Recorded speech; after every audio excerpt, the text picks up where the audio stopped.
pero aclaro esta parte, ¿sí? No sé si queda claro con esto. Y bueno, la otra tiene que ver, y parece que se pueden unir con la profesionalización de la planta docente.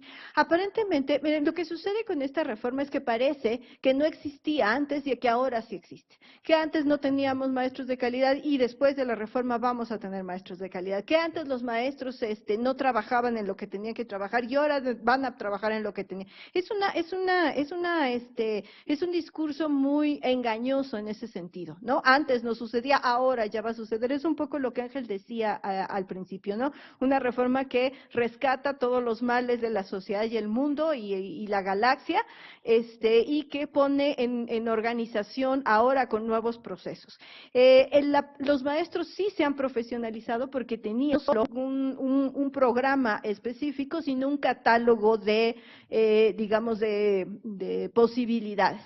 Y si los maestros no lograron concretar temas en específico, o hoy se pone en duda que conozcan el acuerdo 945, el 911, el 385, además de memoria, porque se lo tienen que aprender de alguna forma, porque las preguntas dicen, según cuál usted relacionaría tal. Ángel tiene una colección muy interesante de varias de estas preguntas que son totalmente absurdas.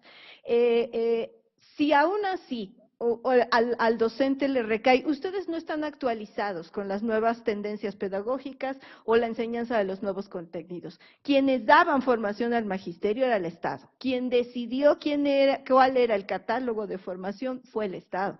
Entonces, es una contradicción porque parece que el maestro tuvo la posibilidad de elegir y había un catálogo de donde él podía tomar. La parte del programa de actualización es un tema muy delicado, porque ahora se tiene que seguir en diferentes circuitos a los maestros que recién ingresan, los maestros de ingreso que al primer año deben tener una cierta formación, con un principio que puede ser entendible o que a lo mejor podemos estar de acuerdo. Un maestro en sus primeros años sí necesita mucho coacheo, sí necesita hablar con alguien, sí necesita consejos al oído. Una cosa es la teoría que trabajó en las normales y otra cosa es lo que se va enfrentando, aun cuando los últimos años de las normales haya sido en la práctica con las escuelas. Entonces, ahora necesitamos estos que son los tutores que van a estar coachando a estos maestros. También necesitamos a los que van a estar acompañando a los que ahora son directores y que ingresaron por primera vez y que también necesitan incorporarse. Algo que ya no vimos con mucha claridad es como en el 97 los directores y los supervisores era un grupo que tenía mayor edad que el resto de los maestros. Hoy podemos encontrar directores y supervisores que son muy jóvenes y tienen menos de 30 años. Yo no tengo nada contra los jóvenes, pero hay algunas funciones de la escuela que necesitan una experiencia, y una experiencia que no se logra con haber contestado correctamente el número de preguntas que se necesitaba para ser suficiente. ¿Sí me explico? Entonces, sí hay un peso muy fuerte y algo que sí se sabe, y tú lo has dicho y también lo ha dicho Roberto, que ya hay una parte de ese botín de formación profesional en manos de las instituciones privadas. En manos del TEC de Monterrey ya hay la formación de maestros de inglés, ya los tenía, porque en otro momento, cuando nosotros participamos en aquella experiencia que se describe de la reforma RIEV 2011, sabíamos que el TEC de Monterrey, bueno, nos enteramos que el TEC de Monterrey tenía en sus manos la formación de docentes en inglés y que cada docente le costaba al Estado una cantidad bastante fuerte para ser formado por una institución privada. Yo no tengo ningún problema con la diversidad de ideas y a lo mejor en alguna de estas opciones encontramos posibilidades interesantes.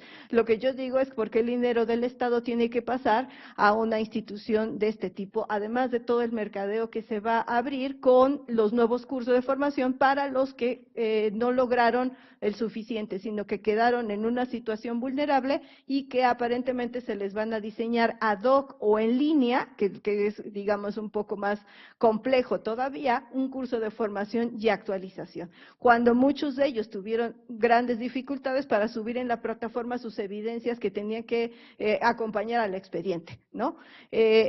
A mí me parece que meter en el mismo cajón a un maestro de preescolar que un maestro de media superior de matemáticas, pues es desconocer las particularidades de la infancia, de la niñez y de la juventud, que además, entre paréntesis, está ausente de toda la reforma educativa.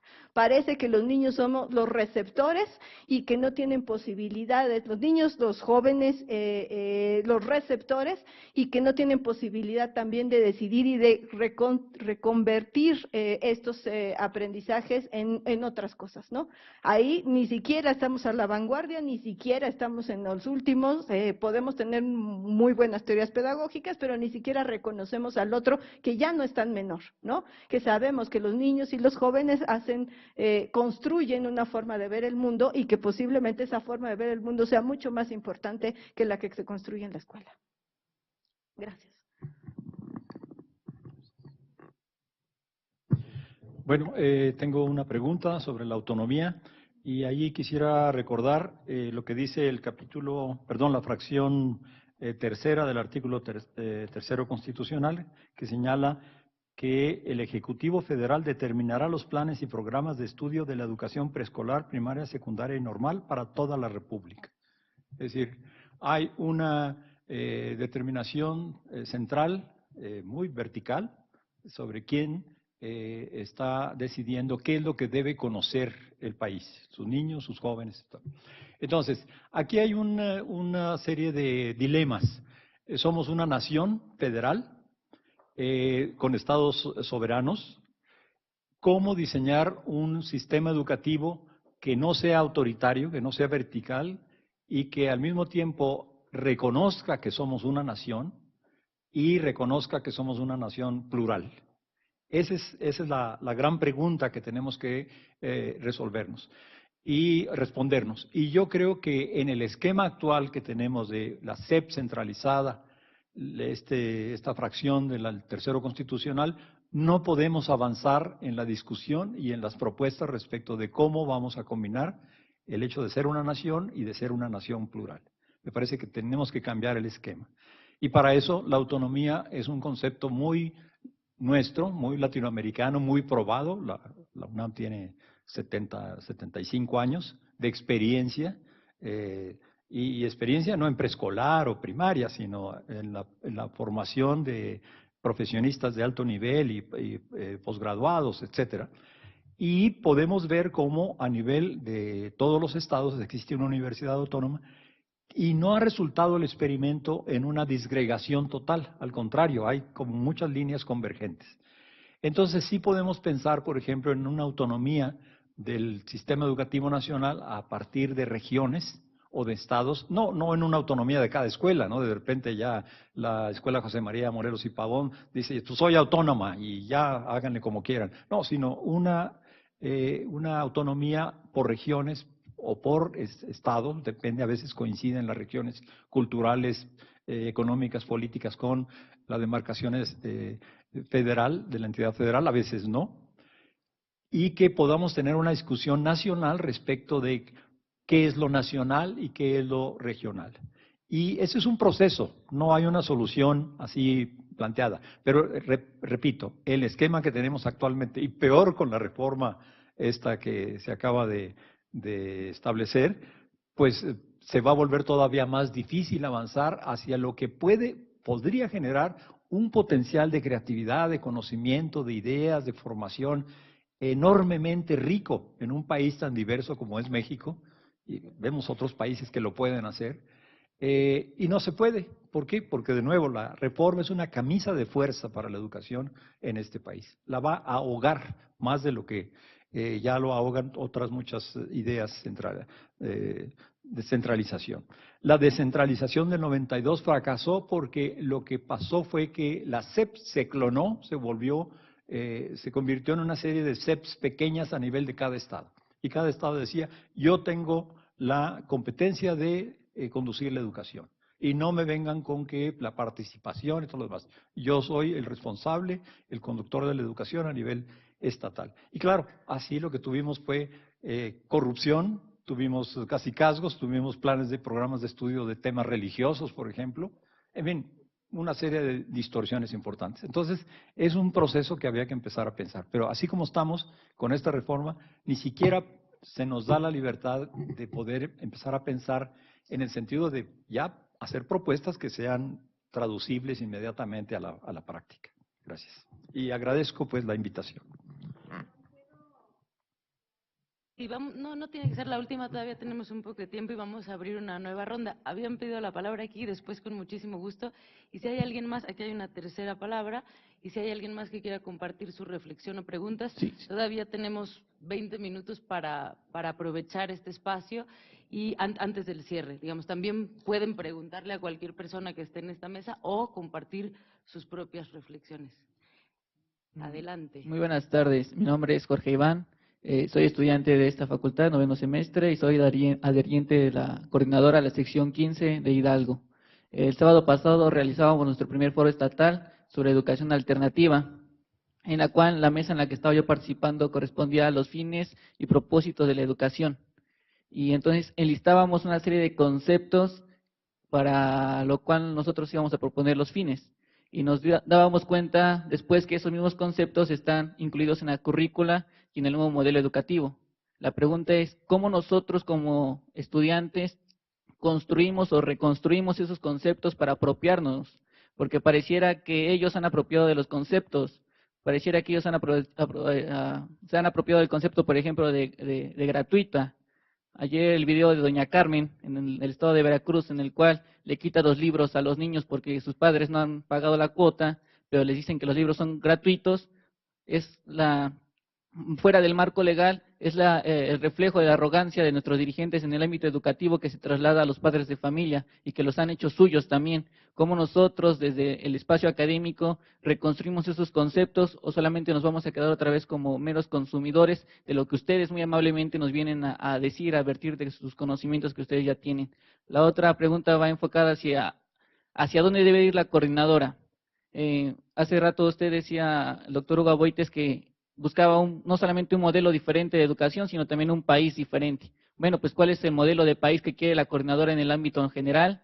Y si la coordinadora se debe de ensalzar las banderas de una nueva democracia, porque vivimos en un supuesto régimen democrático, pero que no nos representa, vivimos en un supuesto régimen social, pero que no nos incluye. ¿La coordinadora debería tomar esas banderas o solamente se va a quedar en el ámbito educativo? Muchas gracias.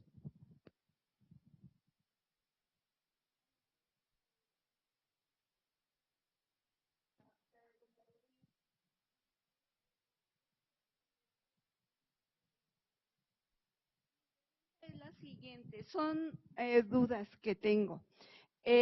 ¿Por qué la Pedagógica Nacional tenía un problema con la SEP cuando iban los maestros a solicitar trabajo? La SEP no nos recibía los títulos de la pedagógica, ¿sí? Nunca comprendí esa pelea entre SEP y la pedagógica. En cuestión de básica, preescolar, mi experiencia ha sido la siguiente. Hay mucha burocratismo más que contenidos. Una experiencia mía era de los certificados. No les importaba que se perdieran, lo que les importaba era la bolsa donde iban los certificados, y así me lo hacían ver. Ten cuidado con la bolsa. En una ocasión los llevé en un folder, fue un acabose y un regaño terrible. Otra experiencia actual es de que no mandaron los certificados de preescolar. Pero no te importe, mira, compra este papel y tú misma proyéctalos, realízalos. O sea, yo siento que hay vicios, tanto de la SEP como de la docencia. Sin embargo, todo eso tenemos que modificar. Esta situación de la reforma educativa, la siguiente pregunta es, ¿por qué el presidente va con los militares, va con los jefes de Estado, va con los empresarios y bla, bla, bla, la reforma educativa. Cuando no les pregunta a los protagonistas, o sea, a los docentes, a los maestros, sean servidores o sean profesionistas, ¿sí? Ellos son los que tienen la riqueza, ellos son los que tienen el conocimiento, ellos son los que tienen que dar los cuestionamientos y las respuestas. El Estado, el político, es político, sí, pero no es maestro. Él no puede dar las decisiones, ¿sí? Ellos es muy fácil que pongan, por ejemplo, a quien estuvo en el servicio de policía en deportes, pero no tienen los conocimientos. Gracias.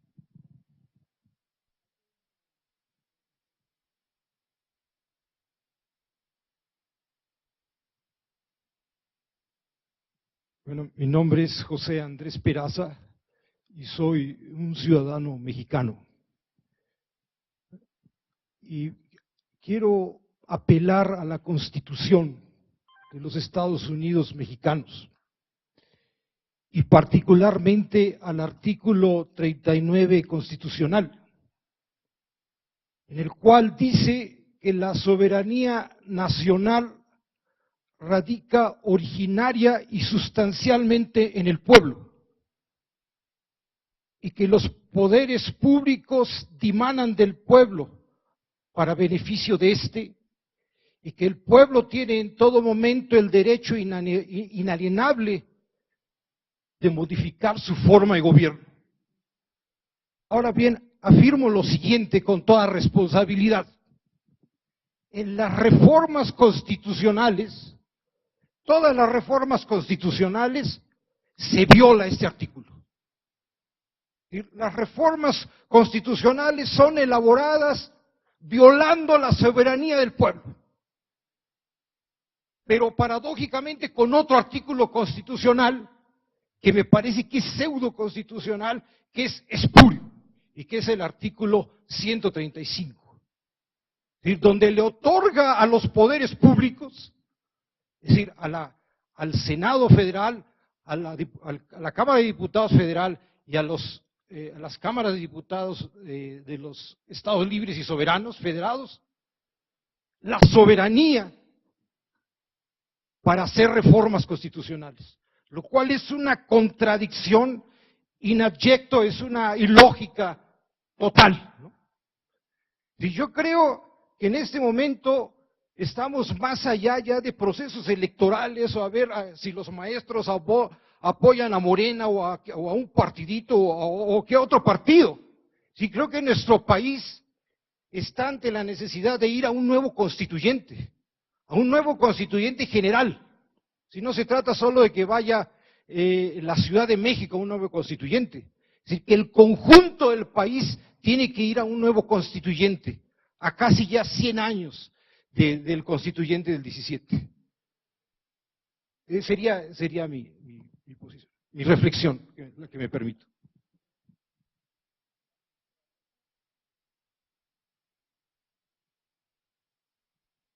Quería hacer una pregunta porque me llama la atención revisando pues las modificaciones constitucionales y la legislación secundaria, que esta reforma también tiene implicaciones para el sector de la enseñanza privada y tiene modificaciones en un sentido intervencionista, o sea, en blanco y negro se dice que los maestros de la enseñanza privada van a ser evaluados, evaluación que hasta el momento no se ha efectuado, ¿no?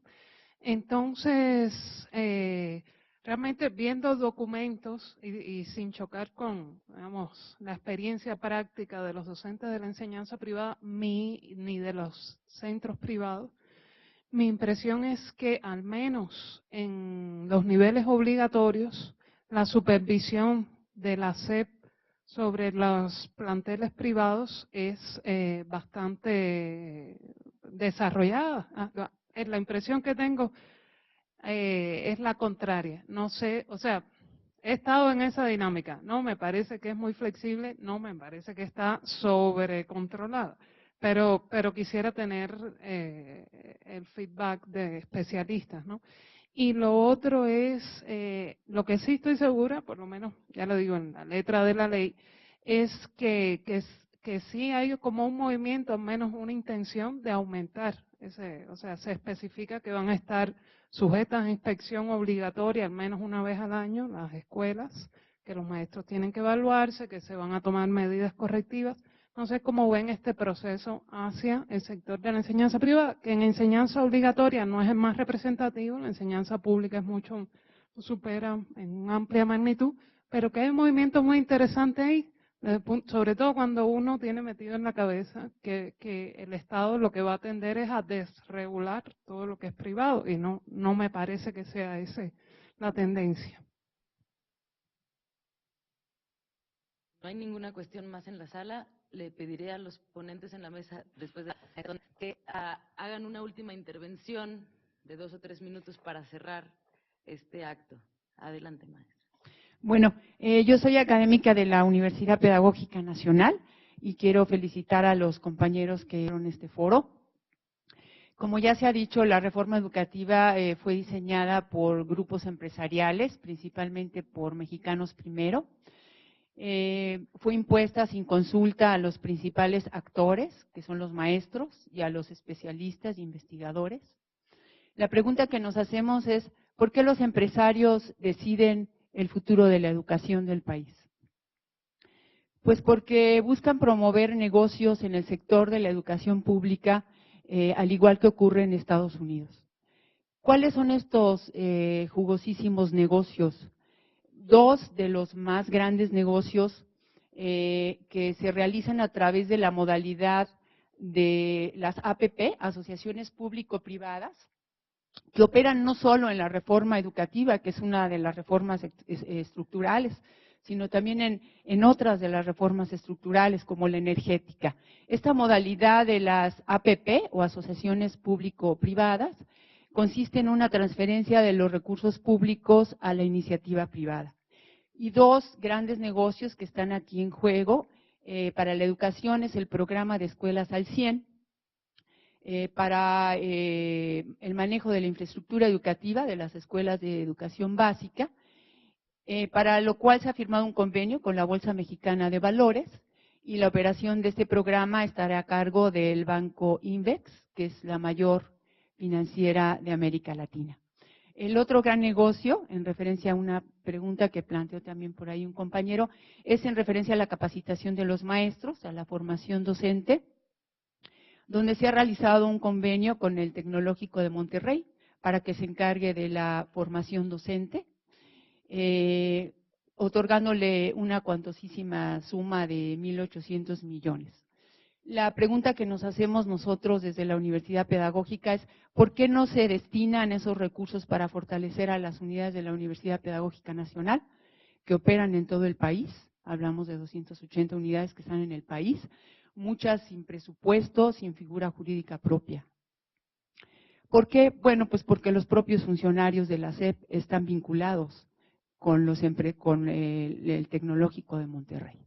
Entonces, quien está decidiendo el futuro de la educación en México son los empresarios, no son los especialistas, y los principales actores, que son los maestros, son difamados, son denigrados, y además, como se ha dicho, esta reforma es una reforma laboral, donde los concursos de oposición para el ingreso, promoción y permanencia operan en referencia al ingreso. Los profesores de nuevo ingreso laborarán con contratos temporales de 4 meses y medio. Nuestros alumnos, yo me encuentro a mis alumnos y me dicen, maestra, nos están dando contratitos de 4 meses, no tenemos prestaciones, y además tenemos que firmar un código 22 donde no podemos asistir a marchas ni podemos faltar.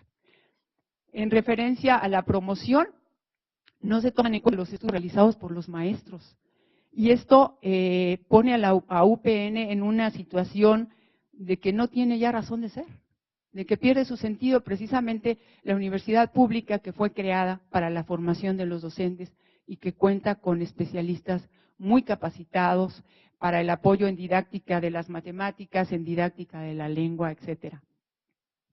Y en referencia a la permanencia, resulta que los profesores no idóneos en los concursos de oposición pueden perder sus plazas definitivas, maestros con 20 o 30 años de antigüedad y de experiencia. Esa sería mi información que les quería compartir. Gracias.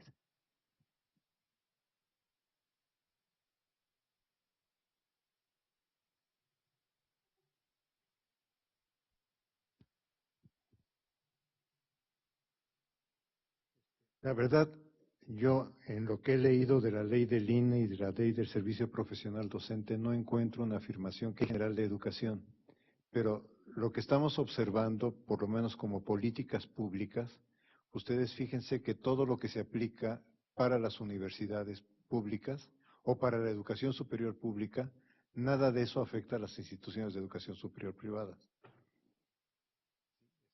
Me parece que por ahí viene el modelo.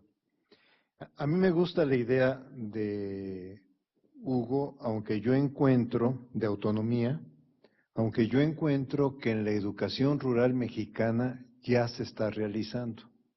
O sea, probablemente no se realice como un modelo coordinado, pero por lo menos en las tesis que están haciendo los estudiantes de posgrado, lo que vamos viendo es que cuando se acercan a escuelas rurales, cada escuela rural interpreta su propuesta curricular de acuerdo a su condición. Recuerdo ahorita una que se presentó a principios de agosto en una comunidad de Guerrero de 258 habitantes nahuatl-hablantes, comunidad que no tiene luz, pero que tiene 2 maestros que radican en la escuela desde hace 20 años. Los maestros directamente responden, mira, mi interés y mi responsabilidad es con la comunidad. Con ellos tengo que convivir y además tengo que responder a que ellos desean que el náhuatl no se pierda como vocablo originario. Y entonces damos la clase de matemáticas en español y la damos en náhuatl. Y después le decimos al niño, la tarea hazla en el idioma que tú quieras. Pero como estamos aquí y estamos lejos de cualquier otro lugar, entonces abrimos la escuela en la tarde. Abrimos la escuela en la tarde para que vengan a hacer las tareas, porque sabemos que en la casa nadie les puede apoyar a hacerlas. Es un ejemplo de otros varios que hemos encontrado en las investigaciones, donde lo que vemos es, sí hay escuelas que están funcionando, al margen de, incluso un comentario del maestro, decía, el supervisor sabe lo que hacemos, pero no le importa. O sea, no nos visita, no nos molesta. ¿Sí? O sea, sabe que estamos trabajando aquí. Quizá el único problema que tenemos es que no vamos a calificar para las pruebas nacionales y que nosotros mismos en los sistemas de evaluación tampoco vamos a calificar. Porque obviamente un maestro que está en estas condiciones le van a decir, ¿manejas computación? Pues no manejo computación. Ni probablemente sea su urgencia más relevante. Maneja los autores de competencias, Tobón, Laura Frade, que son los que vienen en la guía para presentar el examen, pues probablemente tampoco los manejen y yo digo, ni los necesiten. En realidad lo que ellos tienen que responder es, como ellos dicen, yo respondo a la comunidad. Y eso me parece importante. Y lo otro nada más que comentaría respecto a los conceptos. El problema de los conceptos es que efectivamente, si tú ves el modelo, también un periodista me dijo, es que debes de estar contento porque ya lo que tú argumentas que debe ser las propuestas didácticas ya están ahí. O sea, superar el enciclopedismo, etcétera, ya las encuentras ahí, o sea, debes de estar contento. El problema no es los conceptos, el problema es que los conceptos tengan vida. Y la única forma que los conceptos tengan vida es que se hagan realidad en el salón de clase o en la discusión con los docentes. O sea, probablemente mi mirada es más didáctica, pero si yo no logro traducir un concepto, crear ambientes de aprendizaje o construir situaciones de aprendizaje, si yo no logro que ese concepto en el aula el maestro lo trabaje con sus estudiantes. Me recuerdo mucho, o sea, yo me eduqué, me formé por los años fines de los 60, de los 70, cuando estaba en boga Paulo Freire, y me recuerdo mucho de un artículo que decía: a ver, alumnos, saquen su cuaderno y anoten, la educación como práctica de libertad de Freire dice, ¿sí? O sea, entonces, no es que nosotros digamos, ahora sí ya me voy a plasmar de este concepto, sino es cómo lo puedo hacer realidad en el salón de clase. Y esa es una tarea donde una maestra me decía, y con esto termino, y me gustó mucho su comentario: los maestros somos muy generosos.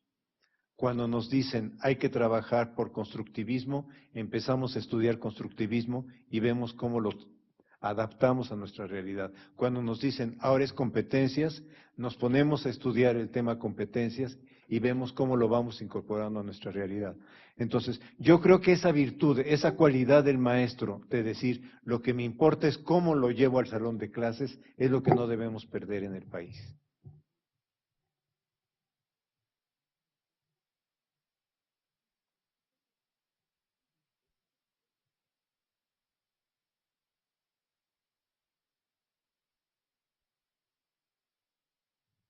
Sí me parece interesante que los conceptos tengan vida y que se hagan realidad. Lo que me parece difícil y tiene que ver con la pregunta del maestro es cuando los conceptos nos encierran, cuando no nos podemos sacudir de ellos, cuando se convierten en una camisa de fuerza y entonces no podemos pensar de otra forma más que calidad de la educación. Y chispas, ¿por qué tenemos que trabajar con el mismo concepto? ¿No? ¿O por qué tenemos que trabajar con rendición de cuentas? Que además la escuela tiene su propia forma de rendición de cuentas. Son como que todos esos conceptos llegaron a la escuela y parece ser que ahora no hay otra, como evaluación, examinación, ¿no? Como que llegaron a la escuela y parece ser que se nos pegaron de tal forma que si queremos buscar una alternativa, estamos cayendo repitiendo lo mismo. O sea, ¿cómo nos lo sacudimos y cómo comenzamos a pensar de otra manera? Creo que el ejemplo de los maestros que describes de este trabajo de tesis es muy interesante. Haciendo caso omiso y llevando un proyecto en donde es la escuela y la comunidad, y donde soy yo docente en el regocijo de mi práctica. Esos maestros que dicen, bueno, pues no tengo nada que hacer, pues en la tarde vienen los niños. Eso me parece interesante porque además lo relaciono un poco con lo que quería decir. Estos maestros que viven en comunidades rurales de pobreza extrema son también pobres.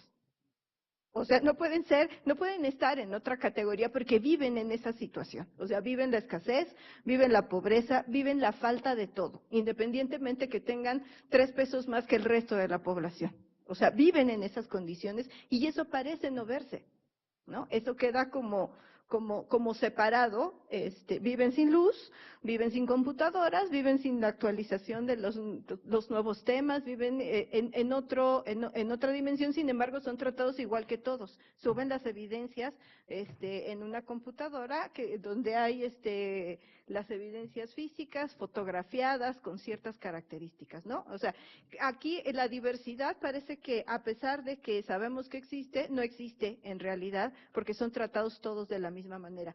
Y yo difería un poco, efectivamente, yo hasta lo dije como de fuerte, ¿no? Las escuelas privadas sí son monitoreadas, los supervisores escolares tienen un grupo de escuelas y entre esos grupos de escuelas están las escuelas privadas. Parece, hasta donde tampoco es un actor que esté muy estudiado, que se comportan de manera diferente en las escuelas privadas que en las escuelas públicas y tienen diferente tipo de exigencia.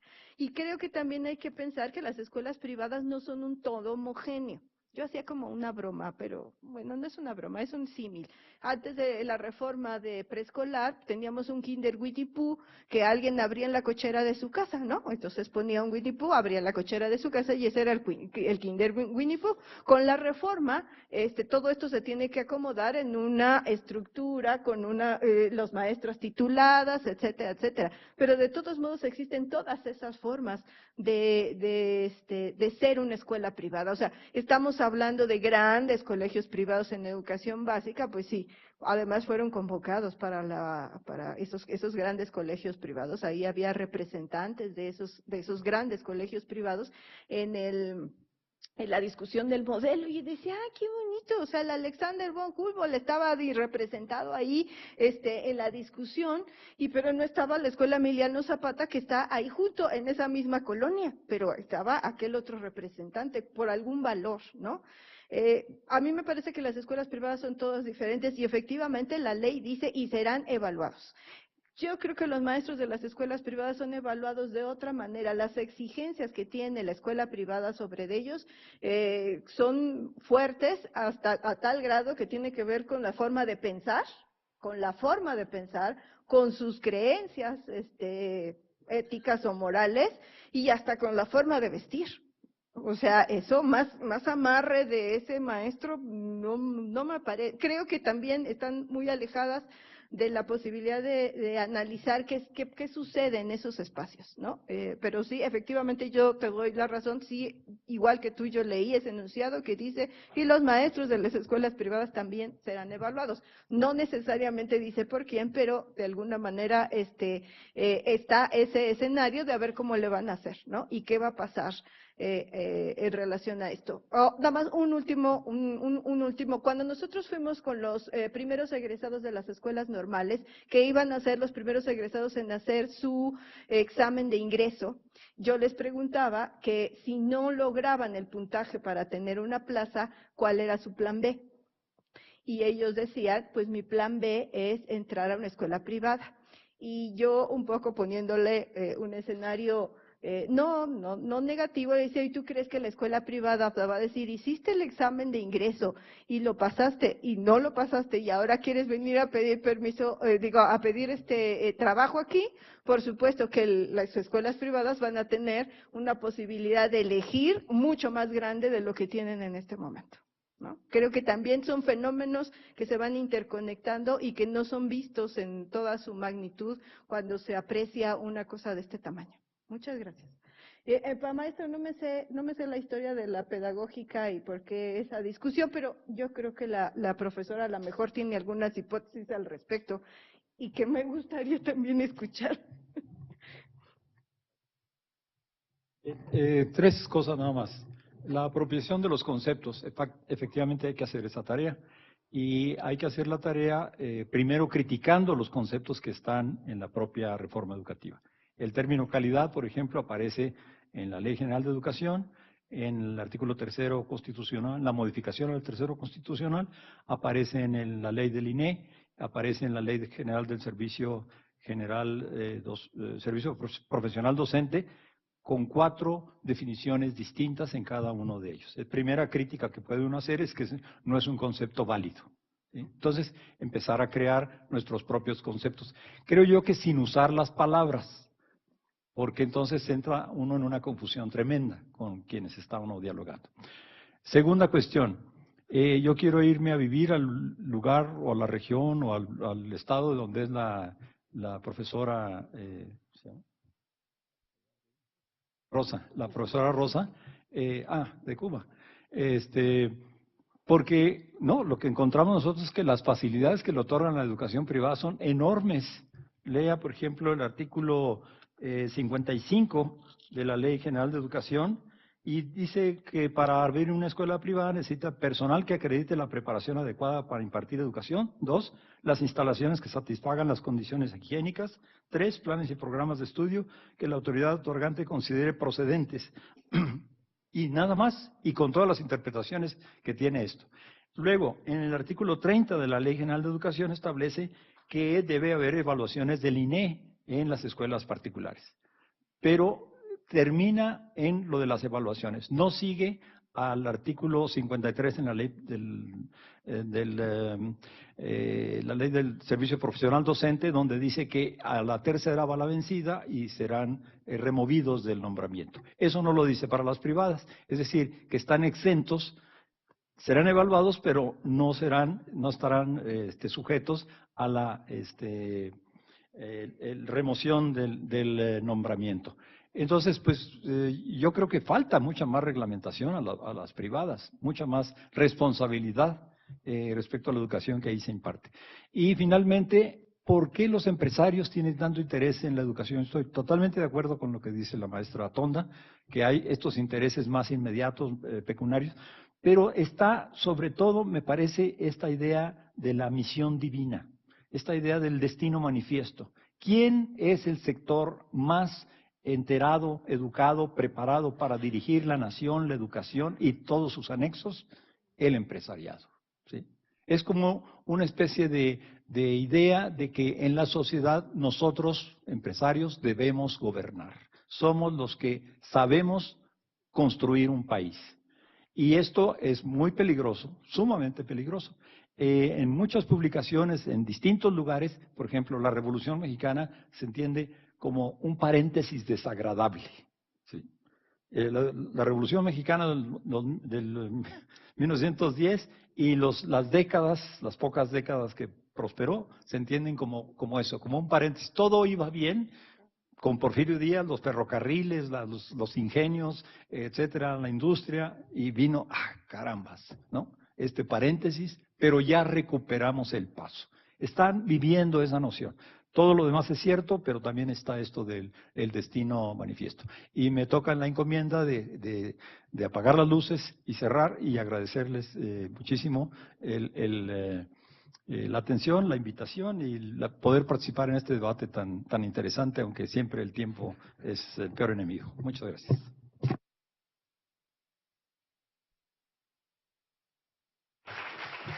Solo me queda agradecerles por estar con nosotros. Hemos vivido una larguísima e intensa jornada de debate. Continuará, nos encargaremos de ello. Y sobre todo quiero agradecerles a las autoridades de nuestra facultad por darnos todo el apoyo para que esto fuera posible y muy especialmente a la licenciada Denise Tamés de la Coordinación de Atención de Estudiantes por su excelente coordinación técnica. Muchas gracias.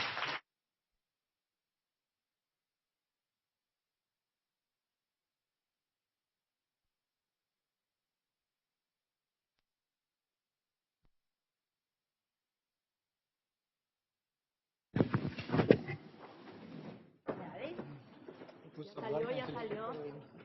Gusto verte. ¿Cómo estás?